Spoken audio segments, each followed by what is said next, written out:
This is Gerardo Del Real live here from the 2024 Beaver Creek Precious Metals Summit. Joining me today is one of my favorite people in the resource space, the executive chairman of Mawson Gold, Mr. Michael Hudson. Mike, it's great to see you in person, sir. Gerardo, better than a screen that we normally have to put up with. I mean, it's a great backdrop. The office space today is as perfect as it could possibly get. It's good to have you here. Let's get right into it. We've had a conversation off air, and I've had it with many subscribers about Southern Cross Gold, Sunday Creek, which is turning out to be a world-class discovery, and Mawson Gold, and the structure as it will look here in the coming months for Southern Cross and, of course, for Mawson Gold. So I thought we'd have you on to simplify that, and then I absolutely want to talk about Sunday Creek because you did it again. You have a world-class discovery on your hand. Okay, so the simplicity is that the ownership of the Sunday Creek asset has been split over the last 2 years, basically 50% in the Canadian market by Mawson and 50% in the Australian market by Southern Cross Gold. We had the shares escrowed for 2 years, Mawson's holding of Southern Cross, that owned 50% of the shares of Southern Cross. And then in May, we had the opportunity to execute on consolidation. So we're consolidating the ownership into one company, which will be called Southern Cross Gold Consolidated, and it will be dual listed on the TSXV, and it will be listed in Australia as well. So that's the simple story.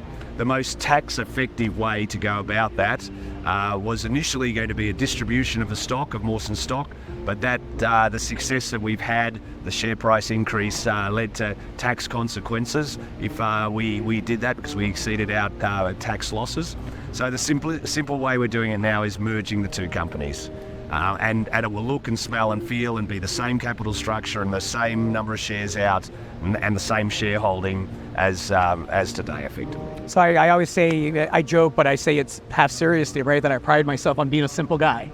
And so for Mawson shareholders and Southern Cross shareholders, existing shareholders that want the exposure to that world-class discovery that Sunday Creek is turning out to be, all they have to do is nothing, correct? Mawson shareholders don't have to do anything, essentially. Mawson will just continue trading. Southern Cross, the Southern Cross shareholders will one day own a Southern Cross share. The next day, no gap in trading, they'll own a piece of paper called a CDI, which is a CHESS depository interest. That will be the Canadian company dual listing back into Australia, but no gap in trading. And there's some shareholder voting to be done, mainly in Australia, to approve the transaction because it's an Australian scheme of arrangement. So we need to get 75% of shareholders who vote approving it, and more 50% by number. And Mawson shareholders will get a small vote on excising the uranium assets that Mawson holds and changing the board. Let's get right into Sunday Creek. World-class discovery, gets better with every news release. High-grade gold, new antimony gold discovery. Firing on all cylinders. What's the status of the drilling program? How do you see that asset shaping up and the development of that over the next several years? Because it looks to me like you have years of drilling ahead of you, with the geology being what it is thus far. We've only tested 3% of the system so far, Gerardo, and we've got what is arguably the best discovery globally at the moment. And why do I say that? How can I defend that statement? It's a big statement. You look at hit rate in any discovery. So if we take 100 gram meter hit rate, we've got 45 of those hits at the moment. Newmont once told me 3 of those in any one coherent body was a bona fide discovery. 3. We got 45, and we've done 58 kilometres of drilling, so it's about every 1,500 metres we're getting a 100 gram metre hit. I don't think there's anything better out there. I've done as much work as I can, but please, somebody write in and do that. Send me the data and prove it wrong. If it's not the best, it's one of the best, and it's got lots of room to grow. We put out an exploration target in January of 1 to 1.6 million ounces at 7.2 to 9.7 grams gold equivalent. 20% by value comes from antimony, 80% by gold, and we're looking to double that essentially over the next year. We've got 5 rigs there today. We're putting a 6th on in October, and we're going to drill 60 more kilometres over the next year. So we're on a roll. Sounds like you're marching towards double-digit million ounces with Sunday Creek one day. Our aim is to get to 3 million ounces exploration target over the next year at 10 grams. That's our stated aim. I like it. I'll do the speculation. You do the fact checking. It happens to work. What comes next?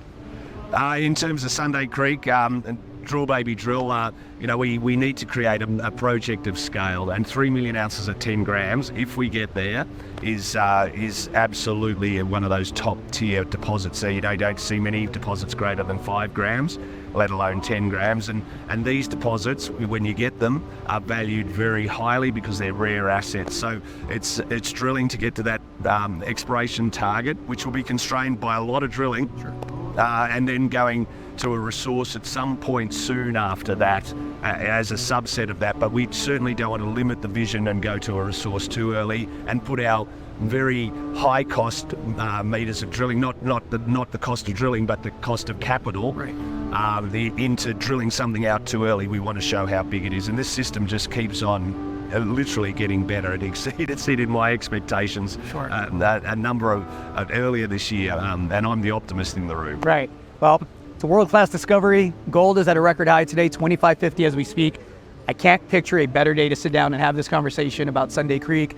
I should mention there's other assets in the portfolio that are highly prospective that we didn't touch on today. They obviously get ignored because of the world-class nature that Sunday Creek is, but I suspect that Michael Hudson, being Michael Hudson, will one day figure out a way to add shareholder value with some of those other assets. Well, it's going to be done by the drill bit over the next year without a doubt, but no doubt we've got a number of other assets in the portfolio that are ripe for the picking. Mike, always a pleasure. Thank you. Gerardo.